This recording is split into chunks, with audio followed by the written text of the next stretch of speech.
All right, you guys are on.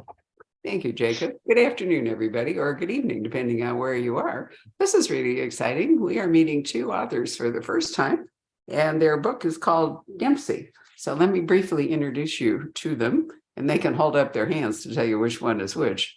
Even I am not entirely sure since we haven't met before. Wow. Okay, so Brian Andrews, is that you in the cap over there? It is you. Yeah. All right. And Jeffrey Wilson over here.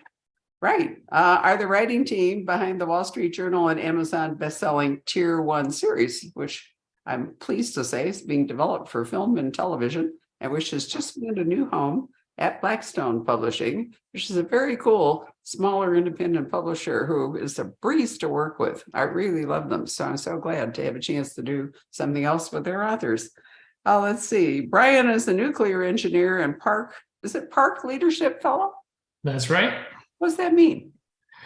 The Park program is at Cornell University's Business School, and it's a leadership-focused fellowship. So there's 30 Park Fellows in every business school class, and it's really about developing the next generation of leaders in American business. Very cool. I thought briefly maybe you were a guide at Yellowstone or something. Or a Yellowstone guide, you know, whatever works. Gifford Park. Okay. And who served as an officer on a fast attack submarine. Jeff is a trauma vascular surgeon who conducted combat operations with an East Coast based SEAL team. Their other novels include the Sons of Valor, Shepherd series, and installments in W.B. Griffin's Presidential Agent series. Wow. So what is there? I'm going to talk to Don in a minute, but I'm going to ask you generally before I make an announcement about Don, which I find somewhat mind-blowing. What is it about military training that seems to produce authors as well as like surgeons and leaders and all? Who wants the answer? It's kind of new, isn't it? Like we grew up reading our superhero authors like Ludlum and Le Carre and of course Tom Clancy. And back then there was a long period of peace, thank God, but very few people were writing in the space other than Ian Fleming, who had actually been there and done that. And now we find ourselves in this new generation where we had 20 years of sustained war. And there's been this, I don't want to say strange, but there's been a very prevalent migration of people from our generation of warfighters into writing. Don is a great example, obviously, the two of us. Joshua Hood is another one. I mean, Mark Cameron was, in law enforcement. There's a lot of it. And it's kind of an exciting time as a reader to be reading thrillers because there is some insight and there is some realism that gets brought by people like that. I don't really have an answer for why, but it's definitely a real thing. That's for sure. It is absolutely a real thing. Brian, what do you want to contribute to that? I think, as active duty military members, you're always in a team, and part of that teamwork is sharing best practices and sharing ideas, and quite frankly, just verbal storytelling. I mean, a lot of times I used to joke that, in the submarine community, we'd have moments of absolute terror, every once in a while, punctuated by long periods of boredom. And so when you're sneaking around trying to be quiet, one of the things that people would do to pass the time is just swap stories, and you'd tell stories. And so I think, at least me personally, I viewed myself as a collector of stories. When I would go into port, I would collect as many stories as I could so that when I went out back to sea, I could share those stories and bring entertainment. And so it felt very natural for me when I got out of the military to want to continue that sort of storytelling ethos, and also sort of highlight and bring to the surface, or at least bring to the public awareness, all the sacrifices and great values and commitment that the men and women who serve in our armed forces put into their jobs every single day. And Don. Yeah, I think that's right. I think, people ask me all the time, do I need that kind of background? I say, you absolutely don't, because some of my hero writers like Brad Thor, Vince Flynn, Tom Clancy, none of those folks had that background. But I think but you got to get it. Mark Rainey is a great example. He doesn't have that background either, but he spent a heck of a lot of time training and becoming familiar and hanging around, and like what Brian said, collecting stories. And so I think maybe where the generation before us had to go work and find those stories, because of our backgrounds, we've been lucky enough to rub shoulders with the men and women who could be characters in our books, and we just take that and turn it into our novels. So Don is saying we're the lazy writers, is what I'm hearing. Exactly. Well, actually, I'll speak from a publishing standpoint. What I've learned in 33 years of doing this is, and you guys probably know this, if you're a new writer and you want to write fiction, you can't sell it until your entire manuscript is complete and somebody gets to read it and like it and realize you can actually do the job. You can sell nonfiction on a few lines and an idea. And I think what we're seeing here to some degree is a little bit of that carrying over into fiction. I think there's maybe an assumption, or maybe publishers looking for a real platform where they can say, here's a book by a former Navy SEAL, and, you know, it's about Navy SEALs or it's about combat. And everybody goes, wow, you know, obviously it must be fact-based, must be true. And I think it's a really interesting combination of things kind of coming to a head. The part I think is just hilarious. I'm an 82-year-old woman who's never been in combat, and for some reason, the poison pen has become like an epicenter of military fiction. I kid you not. And, you know, I find that so interesting. Don, you're the only one on this conversation who could even speak to that. Why is that true? I think so. The poison pen, for folks who don't live in the Scottsdale area and haven't been lucky enough to travel there, is just when you think of an independent bookstore and what it should look like, and the vibe, and the, like, Poison Pen is the quintessential independent bookstore. And I think you have, because you were super, and I don't know if I can get you to tell the story on this interview, but you, Barbara, were super instrumental in the formation of the ITW and Thriller Fest, of which all of us are members. And I think, you know, from your earliest work there, the great reputation Poison Pen has, and then you just going out of your way to host, you know, Jack Carr, you know, me, Kyle, Mark, anybody that wants to come, you have that open invitation. I think thriller writers and military thriller writers in particular have just started gravitating towards it. And it's a great place to go. Like, I love coming out there every time we get to travel there. And so I think it's that combination of stuff. But are you going to tell how you got the? No, I'm not going to do that. For one thing, I can't swear on this thing in case whatever it is. It was a drunk remark at the Arizona Biltmore at a conference. I can tell you afterward if you want to hear it, but I don't think I'll do it. I didn't want a commercial for the bookstore. I just think it's really comic because, you know, It's not like I know anything about what you're writing about, but maybe it's just that I love stories. And, you know, I gravitate to your stories in the same way that, you know, I've never been a Navajo, but nevertheless, Tony Hillerman's books, you know, spoke to me. And I think that's the power of fiction, is that we can enter into it regardless of what our own backgrounds are. So before we get to Dempsey, I promise we will in just a minute, I'm going to read an announcement that just came my way today from Kyle Mills, who was just here on Monday night. And it's possibly the most closed-mouthed person I've yet encountered. Kyle is finishing, or will be with us in September, for Code Red, which he now says is his last Mitch Rapp novel in the Vince Flynn universe. He's going to return to writing a character of his own. And he's handed the torch on to Don. Don Bentley is going to be writing Mitch Rapp. Wow, that is really a game changer. Yay! It's incredible. Thank you. It really is incredible. And it was, you know, one of the, I never, when I was out at Poison Pen, I think last time you were telling me how you met Vince when he was still selling books out of his trunk, and he came in to get you to buy some. You know, that happened. Right? It was really interesting. When I was talking to Mark and Kyle, I was sitting to the side. So I was looking out the back door of the bookstore right across Mark's face. And just as that, I had this moment when Kyle was speaking where I almost envisioned the door opening and Vince walking in, because you guys know that he was like the Bridges of Madison County guy. He self-published his first book, And so he called. He pulled up behind the store and he opened his trunk and he brought out books and he came in to sell me on why I should take a chance on this totally unknown author. It really was a sort of a choky moment there. It is, and when you ask people about Vince, you get lots of stories like that. Like everybody has a story about him being a kind guy, about what he did. David Brown's got a lot of funny ones. He was his longtime publicist.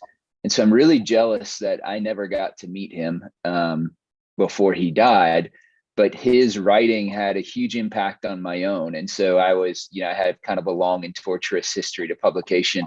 And after my third book didn't sell, I took my favorite book of his, To Protect and Defend, and I wrote it out in note cards and I taped it to my bedroom wall so I could look at it and kind of understand what he did. And so to think, from me taping my favorite Vince Flynn book to the wall of my bedroom, to being able to write his books now is kind of mind-boggling for sure. Well, it'll be an interesting journey going forward. Don. Losing track. Don is the author of the Matt Drake series and also has written in the Tom Clancy universe. But let's talk about Dempsey, because that's actually the reason we're here. Sorry, guys. I was so blown away. We saw the news earlier today as well. So everyone's been buzzing about it all afternoon. Well, it wouldn't have been quite such a shock if Kyle hadn't just flown home yesterday for the poison pen. And I'm thinking, why didn't he tell? Well, anyway, let's not go there. All right. We're happy to be here to celebrate it with Don. So congratulations, Don. I wrote him a better guy. I wrote him a vicious email before we sat down. So we'll see how that. And he has a Spanish telephone, the rat, so I can't even text him my ire. We'll see how it goes. Okay, guys. So I don't know exactly how you want to do this. Don, are you going to ask some questions, or are we going to? All right, then I'll just shut up now and turn it over to you. Yeah, I've got some, and please jump in as well, Barbara, as we go along. But I think so. The introduction that Barbara read for y'all is a little dated because there is something else that you guys are doing now that we didn't mention. So what is y'all's big news for your other series as well? Well, I made rosemary chicken for the first time. Is that what are you talking? No, we're going to be writing in the Tom Clancy universe with our good friend Don Bentley. So Mark Cameron has announced that he is going to be stepping down from that series after a long run of phenomenal books. And we were honored that Tom Colgan approached us and asked if we'd write book number 24 in the Jack Ryan Sr. Wow. So and because Don has been such a good close friend of ours, independent of the fact that we write in the same space, we just shared backgrounds and stuff. We hit it off from our very first Thriller Fest. That's one of the more exciting things. I'm so blessed that I get to work every day with my best friend Brian. That's not many people that get to do that, especially get to do it doing what we do, something we love.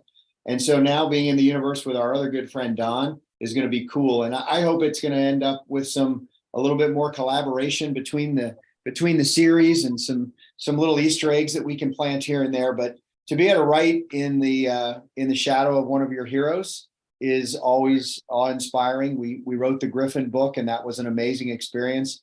But writing in the Clancy universe, obviously, that's just beyond words. Although I used a few, didn't I? Well, and so the reason I asked that, I promise it's actually getting back to Dempsey, is counting Dempsey. I think you guys have about 87 different writing projects that you're working on at any one time. And so Dempsey is a little bit more specific than that, because it also combines some of the other universes, the tier ones and Sons of Valor and stuff like that. So before we start talking about the book, can you kind of set up where Dempsey falls within that universe and kind of how that fits in? Yeah, so the Tier 1 series was our first series, and Dempsey's book 7. So we had 6 books ahead of Dempsey. And when we sort of got into the middle of the Tier 1 series, like you joked about, Don, we do have a little bit of frenetic creative minds, and we're trying to do lots of different things. So, in the middle of that, we decided to stand up the Sons of Valor series and the Shepherd series. So we had to take a bit of a break from tier 1.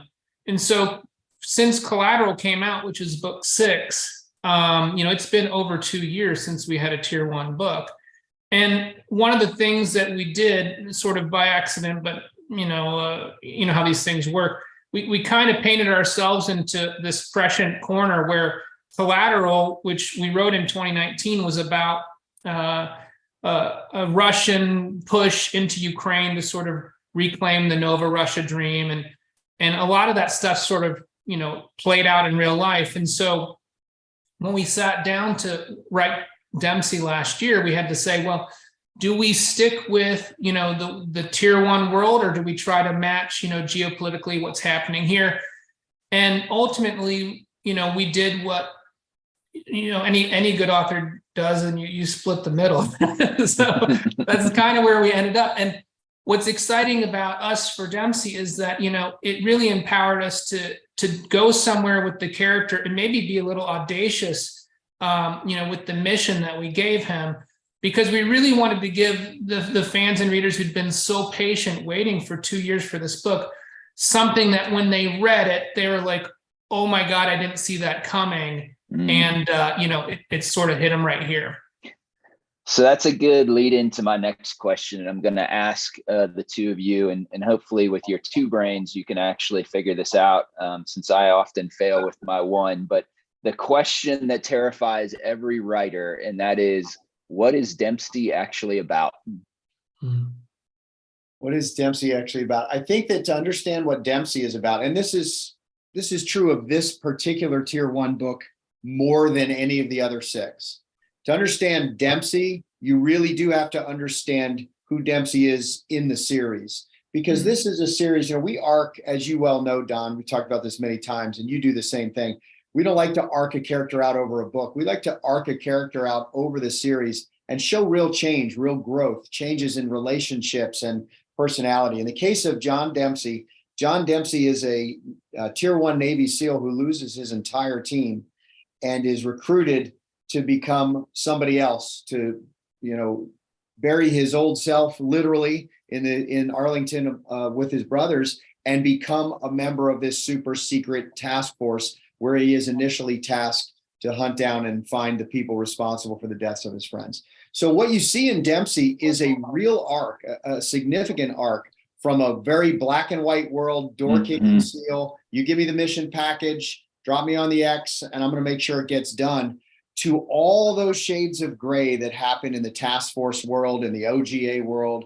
And it's a struggle for that character. And in Dempsey, book 7, we're able to sort of show the reader the culmination of that evolution and who Dempsey has become. He's definitely not Jack Kemper anymore. In this book, more than any of the others, he is Dempsey for the first time, which is why we chose that title.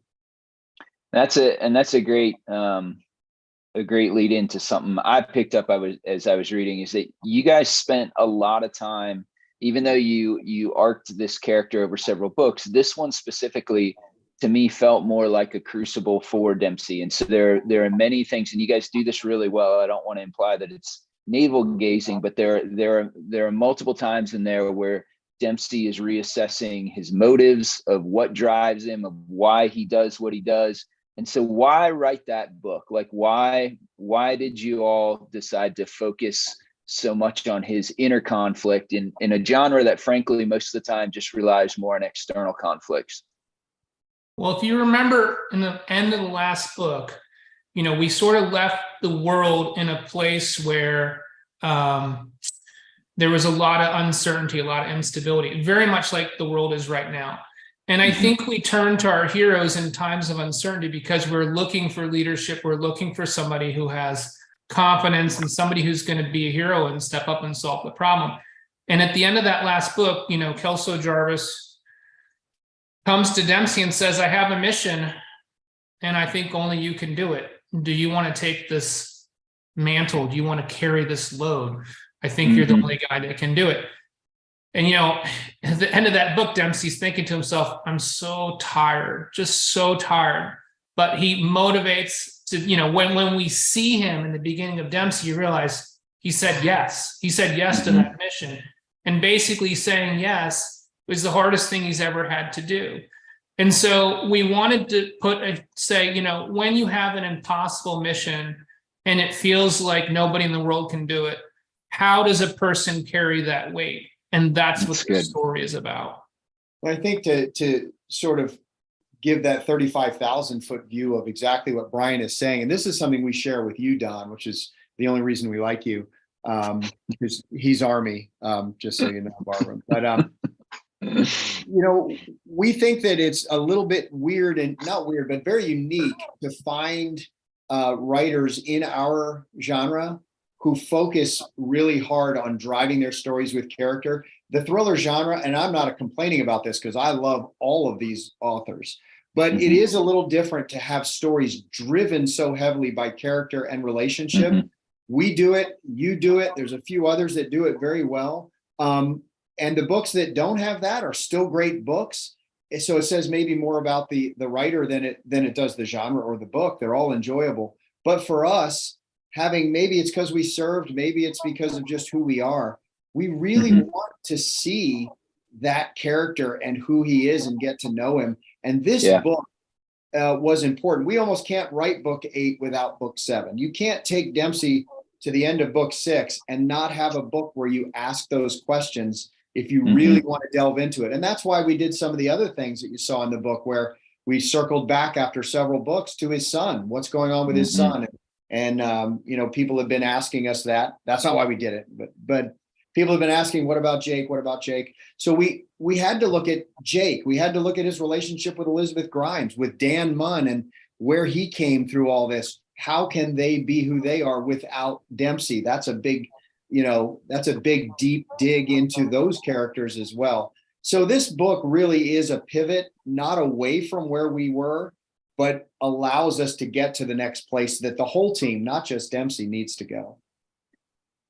Yeah, that was one of the things that struck me. So when I read Sons of Valor, it had not a similar premise, but the premise was that a tier 1 team was forming over again, right? Was forming from scratch. And so you got to see all these cool relationships come together, and y'all did it so well. The character, I just remember her call sign is Heels, as being like the one non-operator who has to fit in that. And so it was super, super compelling to see that happen, to see those relationships and stuff.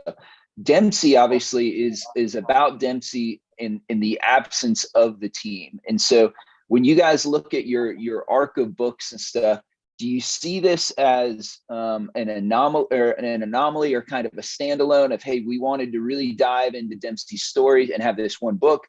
Or is that a trend you see yourself potentially revisiting, where you're having more spin-off books that just deal with one character like that? It's a great question, because it's something we talked about a lot during the writing of the book. Because, one of the ethos of Dempsey is an ethos that we all share in real life. And that is, it takes more than one guy to drive an $8 billion submarine. It takes more than one guy to fast rope onto the X and grab bin Laden, right? It's a team sport. And it is about team and mission before self. The stories where it's just the superhero, Superman kind of Navy SEAL doing it all on his own, it's not as entertaining to me because it's not as realistic to me. And those relationships and the codependence you have on a team like that, it's a huge part of the story. So now we have Dempsey, no spoilers, but he's off doing his thing behind enemy lines. His whole team thinks he's dead. He's by himself. And so Brian and I spent a lot of time, well, how do we do that? How do we make that realistic? How do we not become those guys writing the superhero? And what was funny is, while we were writing it, Dempsey answered the question for us. And it sounds like something you say on an interview, but I swear it just happened as we were writing it. Dempsey started identifying the people around him, people who are, not the people you would think. And he starts recruiting them, and he forms his own team so that it can be, again, a team to accomplish a mission. So I do think you're going to see a change moving forward in Dempsey and how he approaches a mission. He is more super spy than super SEAL now. But we hope to pull forward that idea that no one is any better than the team that surrounds him. And so we will pull that through in the next book. So as military thriller writers, research is something that we all have to do and do extensively. And I love what Brad Taylor puts it, that when he goes somewhere to research a setting or something like 10% that he gets is what he's looking for, and 90% finds him when he's on location, just completely unintentional. And so a good portion of the setting of this book is a Russian prisoner. And so I'm just curious, which of the two of you went to the Russian prison? Okay, that's what I we would flipped it. It's stuck because we flipped a coin, and then I had to go, and I was away from my family, and it's the I did the beautiful resort in Finland, and he got to get arrested and go to the Russian prison. So all kidding on that aside, there's a great passage that you guys used to introduce Dempsey and the prison, and it says, John Dempsey woke before the Russian national anthem played on the loudspeakers. A handful of other prisoners stirred in the 60-man cell block. He could hear them coughing and sobbing. Someone was always coughing in IK2. Someone was always sobbing. And so it's a great intro. And then there's also the attention to detail of what goes on in a prison, the caste system behind with the prisoners, the different methods by which they're punished. Like, where did you guys go to get all that? All kidding aside, how did you come up with that? You got to give a shout out to Dimitris, don't you, Brian? There is a wealth of information online about IK2 in particular. It's where Alexei Navalny is right now. And so, this is something that was of particular interest to both of us, is just, what is happening in Russia. I think in general, the country is struggling for identity, trying to find itself. And I think, we talk a lot about this idea that IK2 is not just your typical American prison. IK2 is a psychological meat grinder, and it's a combination of physical and psychological abuse. And so there's firsthand accounts. If you go down this funny hole, you can read firsthand accounts, and we put a lot of those in there. The idea that tuberculosis and HIV is widespread, the fact that you have basically prisoners who sort of function as brown shirts or informants. They work with the guards, and that class of prisoner are typically either your child molesters or your rapists, people who would be badly punished in a normal prison system. They'd be at the bottom of the caste. So, in typical Russian fashion, they found a way to exploit those individuals by giving them a position of power, right? So it allows those individuals now to sort of function as rats, in the prison system, identify, people that might be potentially rising in power, having trouble. So the whole dynamic of what goes on in IK2 and why they would send someone like Alexei Navalny, who, this is a man who is, probably Putin's, in real life, probably Putin's, number one adversary, because he commands such respect. So what do you do with somebody like that, sort of a messiah type figure who commands respect? Is you break them, you put them in the worst possible environment until you break them down mentally. So there's a lot of parallels in this book between real life and what's happening in fiction. And so we stuck Dempsey in there for that same reason. If you can survive this place, you can survive anything. You had mentioned that the thing about Brad saying 90% of it is just stuff that finds you. And we got very lucky. Somebody that we had just run across in our daily life is a Russian. We won't give his last name. His name's Dimitris, and he's a Russian expat. And he is working in America. He's an American citizen now. But he's been here for about 20 years, and he's got family still in Russia. He last visited Russia about 6 years ago and said he will never go back because he was fearful for his life. But he gave us a tremendous amount of insight, not about the prison specifically.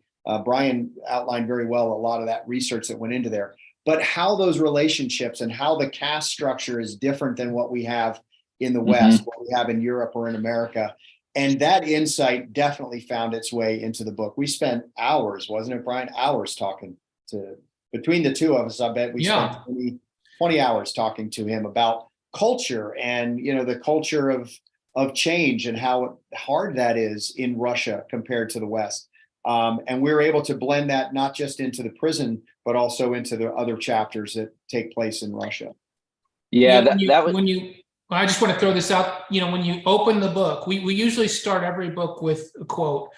We write in 3 acts, so every part of the book has a quote. And this book opens with basically some song lyrics from a Russian musical.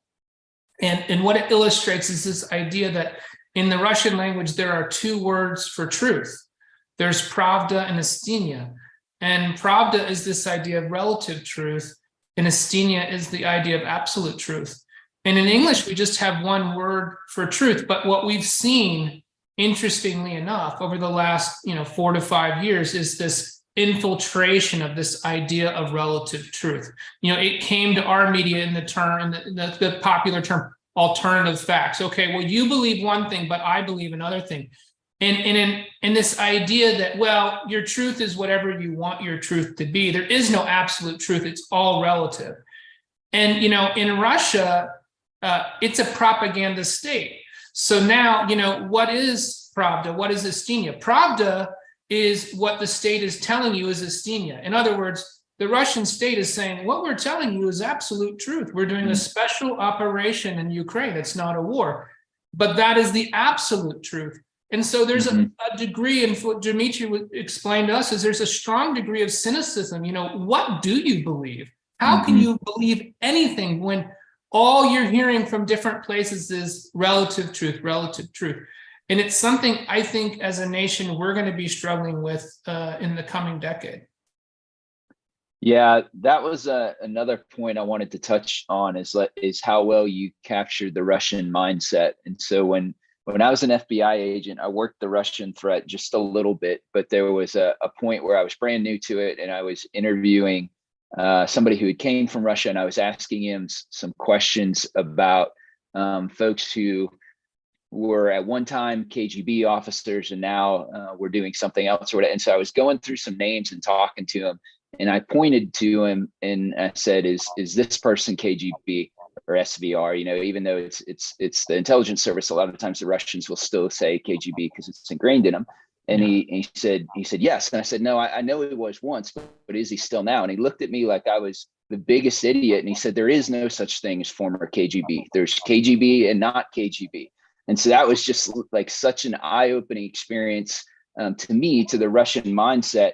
What were some of those things when you were looking at the Russians as a people that were kind of eye-opening or made you guys change your view of them or the view of the world once you got to see it through Russian eyes? I think that, we had the advantage of having all the time to speak with Dimitri, but also, I'm sure you remember, I grew up as a child in Berlin at the height of the Cold War.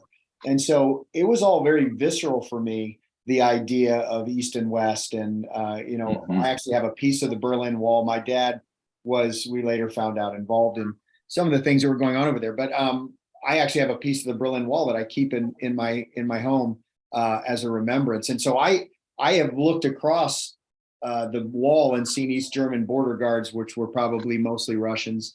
I've been through Checkpoint Charlie. And so especially as a child, that visceral response to it sticks with you. And between that and then the conversations with Dimitri, the things that jumped out as the most powerful for me were not about the Vori or the leadership. It was about the common man, which is what Dimitri was and still is. And that is what Brian was alluding to, that cynicism. Like, we think we're cynical.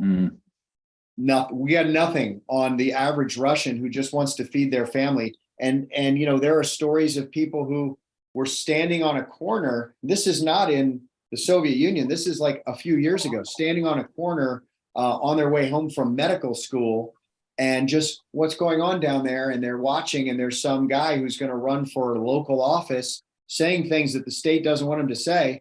And this guy continues on down the block, and a black car pulls up, and they take him away. And he talks to KGB or SVR or whoever was working that town that day. And he was there for 12 hours and said, if you ever come there again, you're going to disappear. And the point of that story is not to paint a picture of Soviet Union Russia. the point of that is that because that still exists, there's what we think of as an apathy of the Russians to not stand up and say, let's find change, is not apathy at all. It's a deep-rooted cynicism because it seems so pointless. You know, he would tell stories of small towns where everybody in the town knew each other. Everybody in the town said, we voted for the same guy and he lost. And my vote doesn't matter. My voice doesn't matter. If I say the wrong thing, I get taken away in a black car to explain why I was standing on a street corner. Like Brian was saying, I'm just going to keep my head down. And I think I used to look at that and be angry at those people like, you know, change your country. If you know the leadership is oppressive, get rid of it, right? We take so for granted the rights and freedoms that we have here. And I think the biggest thing I got about Russia from the research of this book was a new appreciation for the common people. They don't love what they have, but they're afraid of change because it comes with a great cost. Yeah, that's good. And at a higher, yeah. You go ahead, and then I'm going to hold up my hand because I've actually spent a lot of time in Russia. I studied Russian in Stanford, where you'll be happy to know that my Russian professor, Don's heard me say this, Ivan Ivanovich Stenbach-Firmer, who escaped. He was part of White Russia, escaped from Vladivostok to San Francisco. He taught Russian at Stanford, and on weekends he went down to the Army Language School in Monterey and taught profanity, so that the guys behind the lines could actually swear in Russia. But there's a couple of things, because I have spent a lot of time there and studied a lot. There is a real streak of not just of mysticism. I mean, if you check out Boris Godunov sometime, just listen to the opera and you can see how it goes. You'll notice that the patriarch of the Russian church is a huge ally of Putin in all of this. So, you know, I think they sometimes have they do have a very fatalistic outlook as a consequence of that. But when I was there, my husband and I spent a week as guests of the Hermitage in December, because I picked December in order to go. And we talked to a lot of older Russians, and amazingly, many of them missed Stalin. They really missed the Soviet era because they said they knew it was very certain. There was no scary change or whatever it was, you know, that the rules were pretty clear. And many of them, the older ones, had a real nostalgia for Stalin and the Soviet era. But what I thought was the most interesting is that we did a tour of the Black Sea in 2011, so it's not that long ago. And when we got to Sebastopol and that area in the Crimea, other people on the ship went off in one direction. I got us on a little tiny wooden Russian cruise boat with only little harbor cruise thing with only Russians. And we sailed around the Russian Navy. We sailed all through the harbor at Sebastopol. I was taking photos. You know, they were talking to us about the ships and the whole bit. It wasn't that long ago. And it's hard to imagine now. Yeah. You know, that you could do that. I still have photos of, you know, the Russian Navy there anchored in Sebastopol, because they've looked for a warm water port forever. However, now they have Murmansk, since, you know, climate change has made it a whole new ballgame for Russia in terms of ocean going. And I think that's part of it too. You know, the climate change has opened up some stuff for them. And also, they've always had a hard time integrating the Asian and the European parts, because they're so different. You know, Peter the Great went west in order to have a warm water port and the whole bit. Everybody spoke French, but what happened to all the Tatars and the Slavs and everything left behind? I don't think they've ever really fused a national identity, because it's just, you know, it's just so vast and so different. It's an interesting time. I mean, I feel like I'm old enough to remember the Cold War, when I was a child in school in the 1940s. I can remember being drilled to hide under desks and so forth. So it's all come around again. Just like you'll love that in the climax of this book takes place in the Bolshoi Theater to the opera Boris Gustave. So, there you are. I listened to it. I think Mussorgsky, you know, wrote incredible music, and Boris. But I think there's so much about Russia that is clear if you actually just attend the opera and listen to it. I think one of the challenges for Americans are, you know, at least our generation has been raised with this idea of a win-win. looking for the win-win, right? Like we believe that every solution, there's a win-win solution where both people can come out better through compromise or whatever.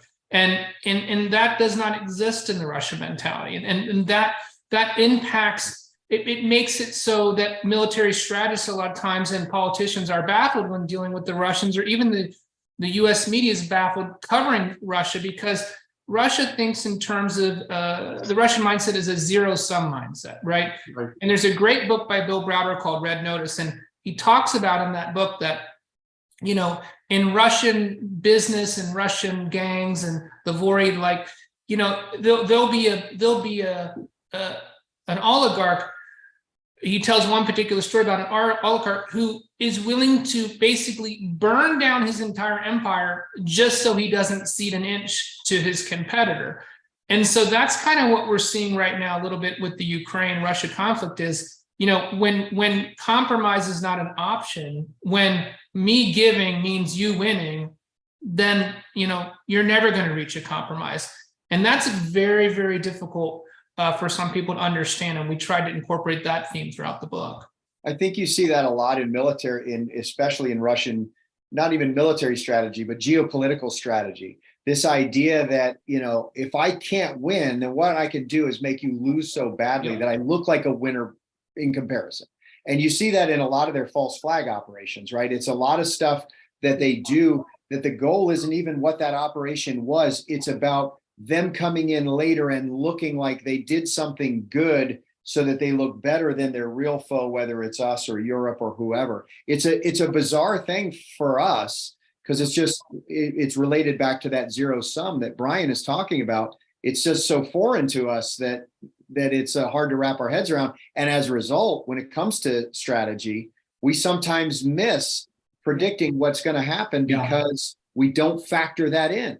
That, you know, their winning doesn't mean taking land. Sometimes it means you losing it, or you know, looking like a buffoon, or looking bad on the world stage. It's a real thing in the way they approach geopolitics that is difficult for Americans to understand, and we lose out sometimes by not understanding. Barbara, anything more on? I was going to move off the Russian part. Anything more you were hanging on to or you wanted to point out? Well, everybody wants to know about writing process, and particularly when you have two writers. So, right, I'm assuming you were going to get to that, but it'd be interesting to know how the two of you work together. Yeah, I was going to ask you that, and then also as the follow-up, if you guys could talk through your process, because it is interesting. And then also, all kidding aside, you guys have a lot of different projects, and talk us through how you decide what you're going to spend your time on. We just say yes to everything. That's our biggest problem.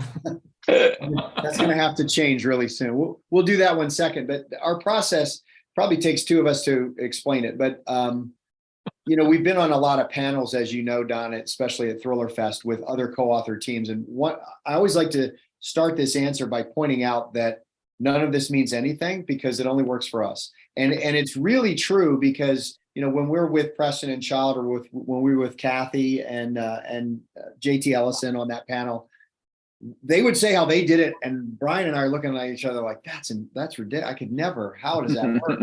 And when we said how we did it, everyone is like, there's no way that would work. And it's like, okay.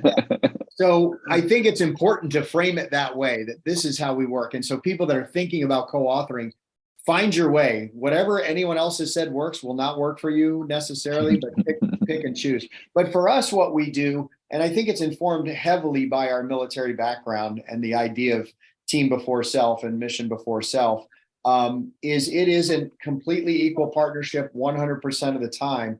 And because there's really no ego involved in the writing process, as hard as that is for writers, because we're all insecure egotists anyway, we actually are able to write simultaneously. So we'll arc the book out, and we write in a 3-act structure like most people, like Brian said, and we'll have a general idea where the story goes. You would think that we'd be real plotters because of how the writing together you'd have to be. We're not. Somehow it works. But we will write simultaneously. So we write multiple points of view, and in Act 1, we'll get an idea of where we're going. will, when I say outline a few chapters, I mean, it'll say chapter 1 dash Brian dash POV Dempsey, and it'll be like a one sentence of what's supposed to happen there. So that's our outline. And then Brian will be writing chapter 1, 2, 5, 11, whatever. I'm writing the other chapters in a different point of view in that act. And then we'll swap them around in the next act. But every few chapters, we'll swap those chapters back and forth. I'll rewrite his, and there is no restriction on what I can do. I don't ask permission. I don't call and say, hey, I'm going to change this. We just do it. He rewrites mine, and then they go into a master file and we move on. And you're shaking your head. I get how impossible that sounds, but it really does work. And it works because we're able to say, look, we just want the best story. It's us writing a book rather than your stuff and my stuff. And the other reason, I'll let Brian talk about it, and that is that we really had to embrace the idea that a rough draft is not a book. A rough draft is a starting point, and we edit the same way that we write. And it's really, really an important part of our process, right, Brian? Absolutely. Yeah. Before we started writing together, I think, my approach, I can't speak for Jeff, but my approach was I would try to polish that cannonball as I went along. And that's really counterproductive. And I think for any aspiring or young author, the temptation is, let me just kind of work on fixing what I wrote yesterday, as opposed to writing something new. And so one of the things that we do, and one of the reasons we're quite productive these days, is because we set ourselves daily writing goals. We try to write 5 pages a piece, and we're always moving the ball forward. And then once that rough draft is complete, we move into DE. And we've both really embraced the idea that DE is where the magic happens. You hear this term, all writing is rewriting, and that is our motto. So we go into DE. We've got a great developmental editor at Blackstone. So when Andy hops in, he reads everything. It really becomes in a 3-person team, because now we've got his insights.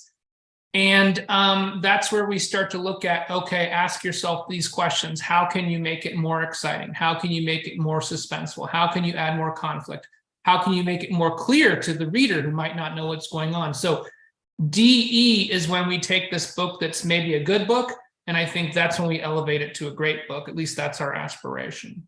So this whole process means that inevitably you've created a third voice. It's not your voice, Brian, or your voice. It's, it's a different way, which in point of fact is actually how Preston and Child do write together. At the end, they achieve a third voice that is different than their other books, but I think that's fascinating. Wow.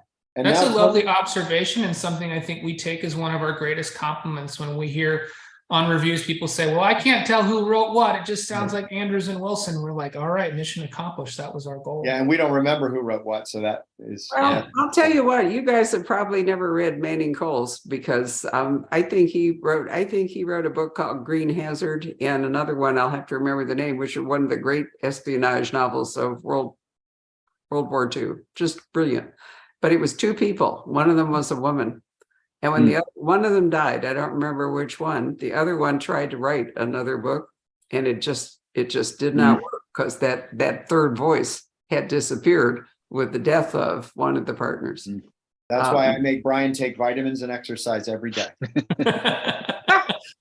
It's a really, it's a fascinating process. And I totally agree with you that, I'm always fascinated when readers want to know how you did it, because the truth is it'll only work for you, whether it's you writing together or if it's Don writing his own book.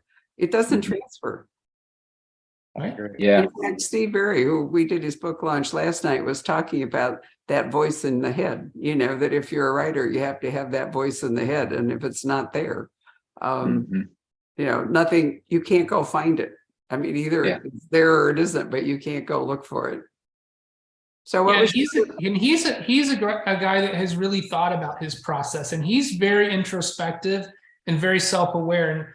And when I was just getting started 10 years ago, I'd go to some of Steve's classes at Thriller Fest, and I learned a lot from him, because he really thinks about everything he's doing in his creation of a story. So. Yeah, he does. The video from last night is up on our website, and he has some very interesting things to say.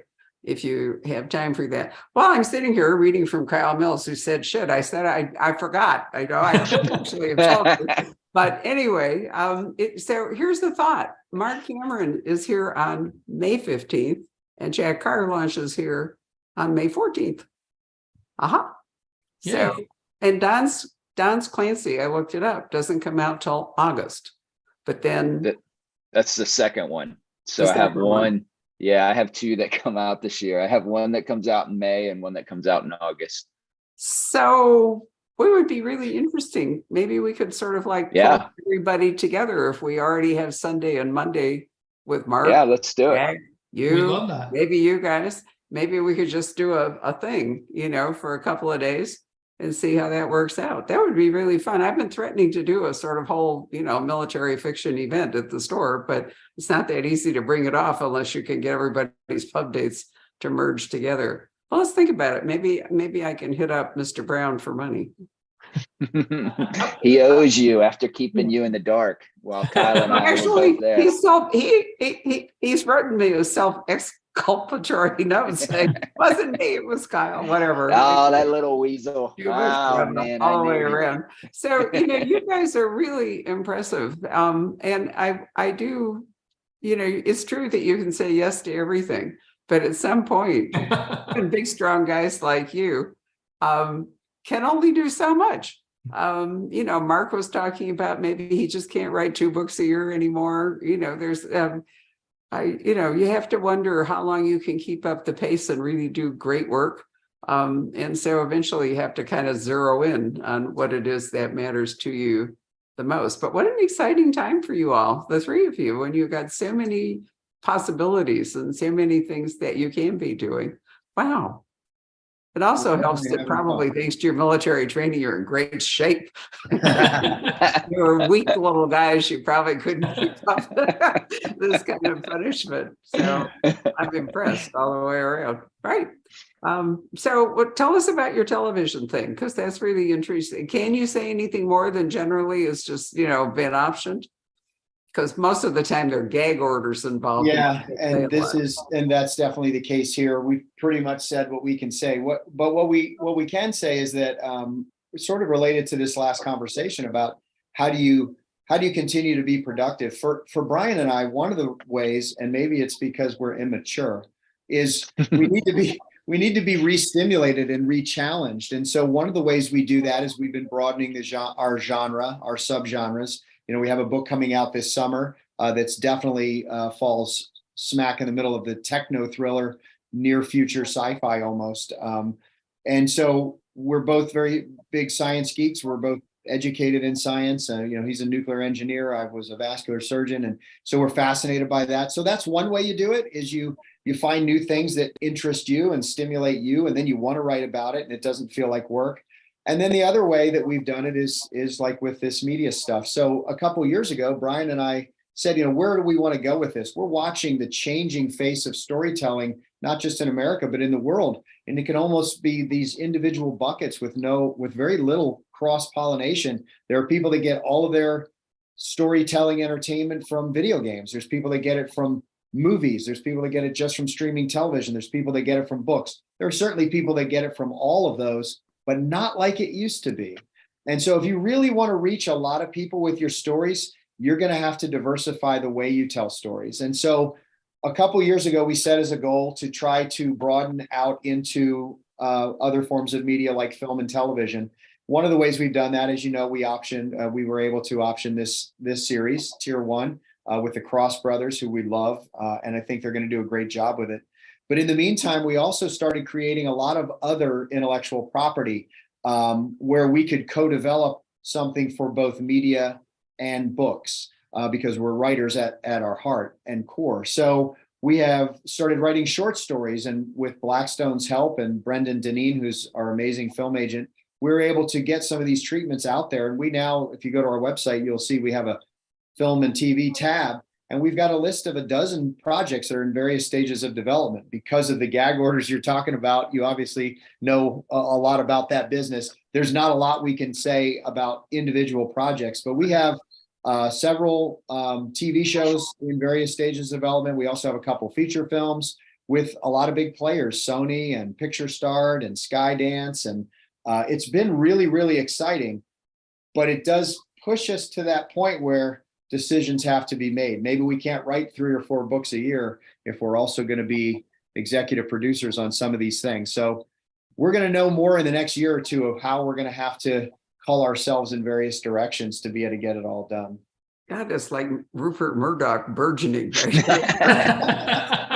I'm going to leave out Sumner Redstone, who's responsible for much grief in the world. Of course, Simon and Schuster, but no, it's fascinating. Of course, Blackstone's such an interesting book publisher because you know their thing was audio and remains audio. So I suspect they are more flexible than traditional publishers might be in ways that you go about things. As I said earlier, I really like working with them because they are like that. And actually, we do a lot of work with Amazon. It's surprising how many authors have found short story outlets and so forth on Amazon as opposed to their regular publishers. It's a great way to get things done. So it is all evolving. And, one of the questions for me is, what's the place of a bookstore in all of this? And, I think I think this is maybe taking our conversation full circle, which is the beautiful thing about it is, something Don brought up at the beginning of the role of bookstore is community. You provide community for authors and readers and booksellers all together. And I think without bookstores, that's the glue that holds it all together. Everything would fall apart. And so, it's very, very important to us to do events like this and to meet people like you and to stay connected because you are the glue that holds the entire industry together. I want to say, related to that, I want to throw a little message out to anyone that's listening. And that is, I know a lot of people who have told me that they love a bookstore and they go in a bookstore and they'll spend a morning and they'll sip their coffee and they'll go up and down and they'll find the books they want and the books that they love. And then damn if they don't leave and order them on Amazon. And we're not anti-Amazon, but if you continue that practice of not supporting your local bookstore, you're going to be really sad when they're not there anymore. And so I think that authors need to be a little more vocal in our support for the local bookstores and let people know. You would think they would understand it because they do go there. They go to book signings and they just wander the aisles and the shelves. But if they're not spending their entertainment dollars there as well, then they're going to see these things disappear. So that's something that I think all writers need to do a better job of, is promoting our local booksellers. Well, that's very kind of you. And I thank you for that message. I mean, a bookstore, I didn't anticipate that it would be a theater. I thought it would be a bookstore. I just do this for fun anyway. Don may have told you that. It's a not-for-profit operation. So it's been really interesting to watch it grow, but it has definitely grown in the direction of theater. And for example, we don't ticket any of our events. We stream all of our live events. And thank God for Zoom, which I thought is the best tool that we have had. We started streaming in 1995, and we've been through some clunky, on the way to getting to this. But what we found is that this conversation will reach all the people who enjoy your stories, whether it's audio, whether it's a digital book, whether it's a physical book. And I had this conversation with Michael Conley because we were doing his book lunch in November, whatever it is, something or other came up and I started talking, but he'd done an audio book, or I don't even remember what it was. And I was talking it up to people and Michael looked over at me, he said, Barbara, he said, you actually own a bookstore. Why are we talking about all this? And I said, well, the thing is that you have readers or fans who do come to your stories in other media. And I think part of our job, is to let people get acquainted with you who do experience your stories in other ways. And because Zoom lets us do that, we have gradually developed something like 72% of our customers don't live in Arizona. Mm-hmm. Think about that. Are we really a local bookstore? In some senses, yes.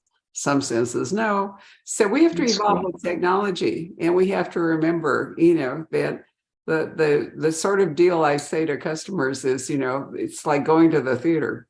If you come, buy a book, right? That's your ticket. I'm There you not go. sure how the whole revenue stream works this way. But the thing is, if we don't do it, we'll never find out, will we? How Yeah. can we actually monetize this conversation is an interesting point, you know, but Yeah. but so far it's holding together. I just don't know, you know, where it's all going. But that's sort of fun too, isn't it? Right? None of us know where it's really going. So Yeah. well, thank you. Jacob, why don't you, I forgot, you're still there and it's 6 o'clock. God, we've been talking so long. Whoops.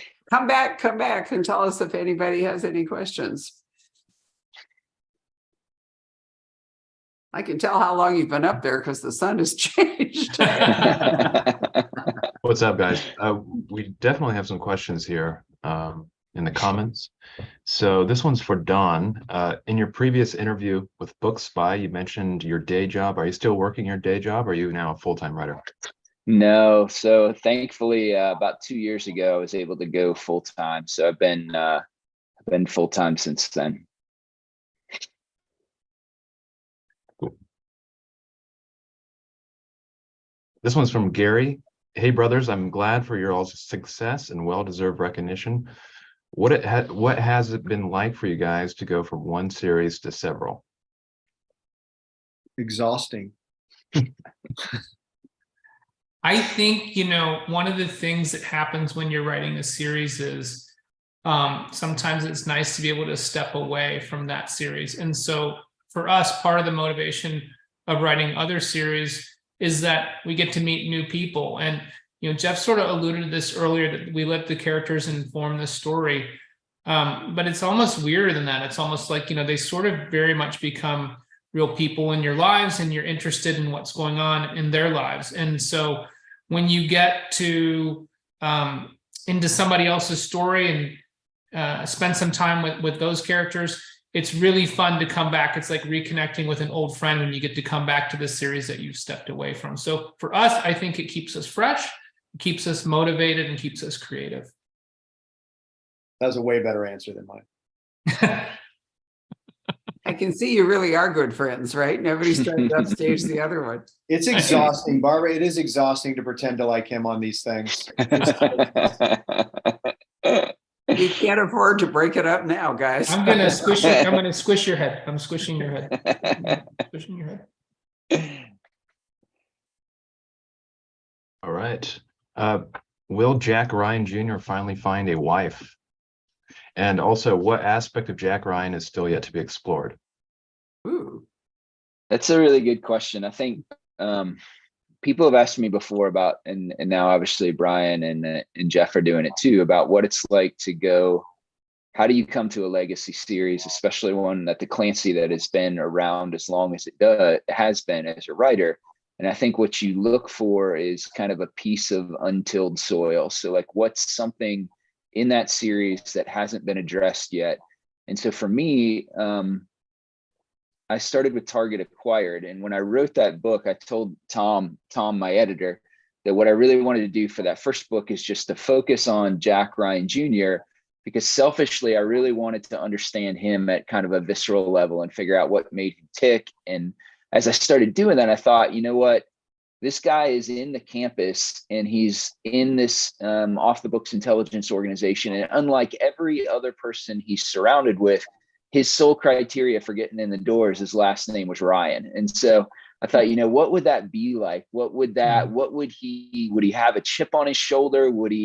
And then I started thinking about how old he was and how much he looks up to his dad and where his dad was at that point in time, right? So his dad, when his dad was his age, because we all do this as we grow older, we think, what were my parents doing when they were in their 20s or 30s or 40s? And when his dad was the age that Jack Ryan Jr. is now, he was married and had kids and was established. And Jack Ryan Jr. was kind of the opposite of that. And so you can see of the 3-book arc that kind of ends with Flashpoint is examining those attributes in his life. You know, what is he do? Why is he doing what he's doing? What does he want to have a family and stuff like that? And so I think you'll see some of that explored in Flashpoint too. So there's my plug for the May book with Barbara, hopefully. You bet. Well, actually, that's an interesting thought for you guys, you know, because Jack Ryan Sr. it's a different thing. Maybe, Yeah. are prequels part of your thought process there? They're not right now, but and we're not gonna give any spoilers, but I will tell you that conversation of what's the untilled soil, that's huge. And in this series, obviously, this is, this universe is so well developed, and there's been so many talented writers, Don and the Jack Ryan Jr. and Mark Graney and Mark Cameron, and like there's just so many people that it's a little intimidating to come into book 24 and say, okay, well, I'm going to have the brilliant idea that no one thought of. I will say that we found some untilled soil that we're very excited about. So at least for the next book, for our first book, I think we're good with something that's untilled soil. After that, I don't know. We might have to call Don crying. And ask us to know. So since we're Wouldn't having be the this, first time. right, since we're having this multimedia moment, I'm going to put in a plug for the third Jack Ryan film. I was just so about the second one. First one was kind of okay, but I have to say the third one I thought was really interesting, and I covered myself with glory by confusing it with The Great Man. So Mark Grady had to sort of say, no, honey, it's really Ryan. Oh well. But anyway, I did think that that's yet another part of the Clancy universe is, they're doing the Jack Ryan movies, which give you yet a different, it's interesting for readers, to think about, you have to absorb all these different Jack Ryans. And it's hard for readers too, unfortunately. I wish in some ways they would look at trying to figure out how to make it easier to onboard readers who find that series and love it. Because if you go from seeing John Krasinski on Amazon Prime to reading one of the books, and you go from this 30-year-old guy to, a 60 or 70-year-old guy that's president, there's going to be a little bit of cognitive dissonance there of like, what am I reading? What is going on here? And so we've always said that it would be a better tie-in to take the books I write and try and tie that to the series, because the main character, even though it's the son, it's the same age, but that's probably it's a hard thing for the Clancy folks to manage for sure. But he's a fantastic. Too late now, right? That's the other problem. It's too late. Well, branding as a reboot. Branding is so important. Maybe just getting the Clancy name out there, or the Ryan name, is good enough. Jason, Jacob, sorry, we've left you behind. Speak up. No, that's it. Was that it? Perfect. Flattened him. Well, this has really been a fascinating conversation. And while we're talking, I'm flashing emails here from Kyle and David. So we'll see how it all works out. Seriously, though, it would be lovely to figure out something where we could get everybody together. And since Mark has to come down from Alaska, it's not that easy to get him here, but we can talk, see what we can work out. Well, we try to drop a book every 4 months, so you can count us in anytime.